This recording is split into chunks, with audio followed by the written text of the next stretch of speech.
guys, what's up and welcome back to my channel. So today we're going to be talking about something that frustrates me very deeply because it's something that's happened before and continues to happen and that's historically happened. So a few times I've discussed the aspects of the true crime community that are toxic, like people who idolize serial killers, like people who also defend serial killers and empathize with them to a degree that I think is unhealthy. That's kind of what we're going to be talking about, but it's not necessarily the true crime community here. It's just the community surrounding this case. This feels more general, more broad. I don't know if that makes sense, but hopefully it will. Before we get into the video, I did want to thank today's sponsor, which is Shudder. Shudder is the Netflix of horror. It has the largest, fastest growing curated section of thrilling and dangerous entertainment filled with supernatural terrors, edge-of-your-seat thrillers, and shocking horrors added each week.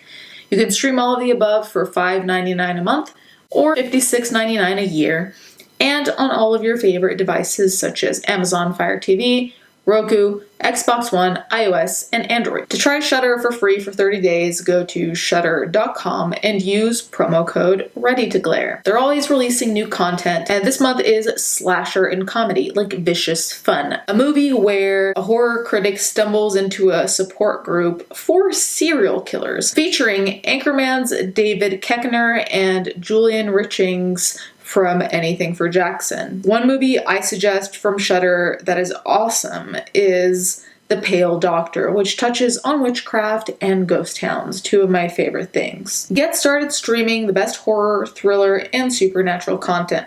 Shudder's expertly curated collection includes must-see titles like The Dark and The Wicked, The Mortuary Collection, and PG Psycho Gorman, plus the best horror documentaries and the hit Creepshow TV series from executive producer Greg Nicotero of The Walking Dead. Thank you, Shudder, for sponsoring this video. So basically, this all occurred in 2018, and we're still dealing with the repercussions now. I will be linking a very detailed timeline of what has been going on since 2018, but in this video, I kind of want to talk about the bigger picture. So in 2018, there were two 18-year-olds who decided to race down a street. One of them is called Cameron Herrin. His friend was also involved. He's going to be mentioned, but less, simply because Cameron Herrin is the one that we're going to be focusing on, and I'll explain why in a second. They were racing down a road. Herrin's car, which was a Mustang, revealed that the internal system revealed that Herrin was going 102 miles per hour in what was then a 40-mile-an-hour zone.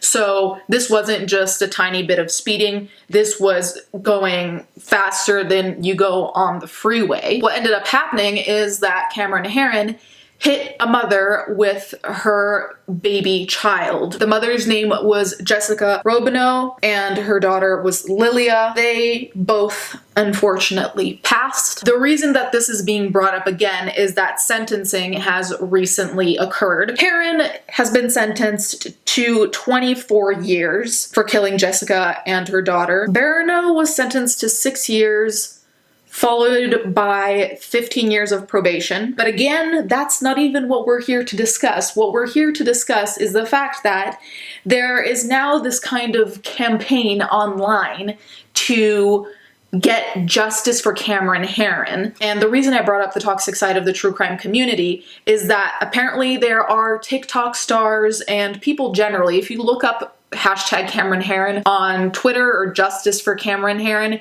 you'll see plenty of people bring up whataboutisms. So there are people kind of trying to show cases that are not comparable, in my opinion, because I remember seeing people saying, oh, well, what about this case where someone intentionally stabbed someone else? And I'm like, there's no correlation between that case and this one, where not only was he speeding and being reckless, but two people died, and that is the end of it, period. Just because you didn't do it on purpose doesn't mean that suddenly you're free to just not have any consequences. But the thing that makes it even worse is that the reason that a lot of these people are defending Herrin, allegedly, apparently, is because they deem him as attractive, which is something we see a lot with women cases, especially women predators. We see that a lot of the times when they're attractive, there will be really disgusting comments being like, oh, if I was a young boy and she had assaulted me, I would have been happy, right? So we're seeing kind of the other side of the coin here, where we have this young man that people are pleading to have less time because he's quote unquote attractive. And not only that, but there's a petition to have justice for him, which justice for a killer who killed a mother and her baby.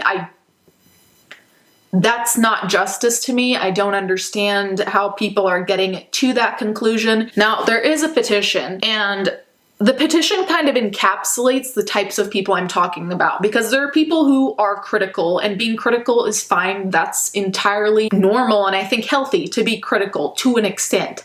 However, the mindset here isn't critical, and reading the petition, you'll understand what I mean. It's at 20,227 signatures as of when I'm filming, and they're aiming for 25,000 signatures, justice for Cameron Herrin. So it says, Cameron Herrin, 21, was racing a friend in his Ford Mustang on May 23rd, 2018. Jessica Raisinger-Robineau, 24, and her daughter, 1-year-old Lilia, were crossing a Tampa street when the cars approached in the intersection.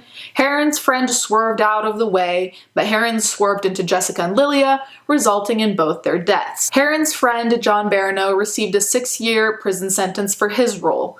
I think 24 years is too much for him. He didn't do it for on purpose. It was just an accident. I want you all lovely people who think it's absolutely not right to jail the young man for 24 years, which is worse than a death. Please do sign and share this petition as much as you can to help get out Cameron Herrin. He's very young and has all of his life in front of him. I have a humble request to all of you. Please support my petition for him. We only live once. With your help, we can save him and we can get another chance in court again. As everywhere on social media, all are talking about giving him a second chance. We should all help him, because by staying in jail 24 years, the victim's family won't get them back.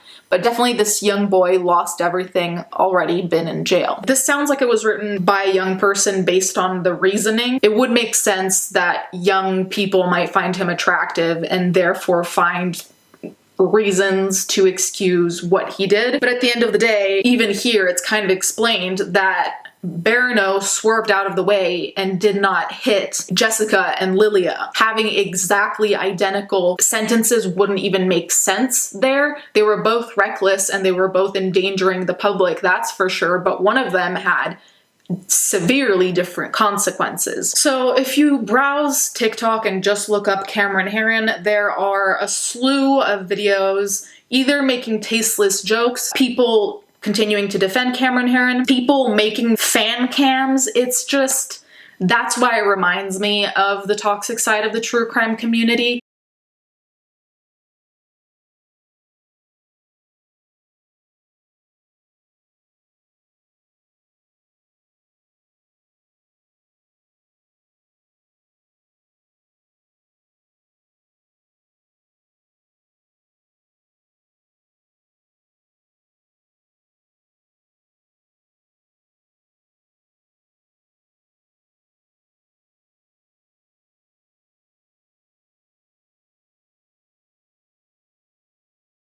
And it's frankly really disgusting that we still are dealing with this type of bullshit, with excusing things because of people's appearances. And that's mainly the only argument I'm seeing. If there were some kind of valid argument that you think this person shouldn't go to jail, which I can't think of one, honestly, but if at least something was posited that made sense, it wouldn't be so enraging, because at least there would be a discussion to be had. But there's no discussion to be had with people who decide you forgive someone for taking 2 lives because what, you think they're pretty? Anyways, you can let me know what you think in the comments down below. I personally think 24 years is fine. I have no problem with it. It's not even the maximum. I believe the maximum he could have gotten was 30 years, so he didn't even get the maximum. And at the end of the day, 2 lives were lost, and I think it's making a mockery of the lives lost to act like he's not guilty because he did what he did.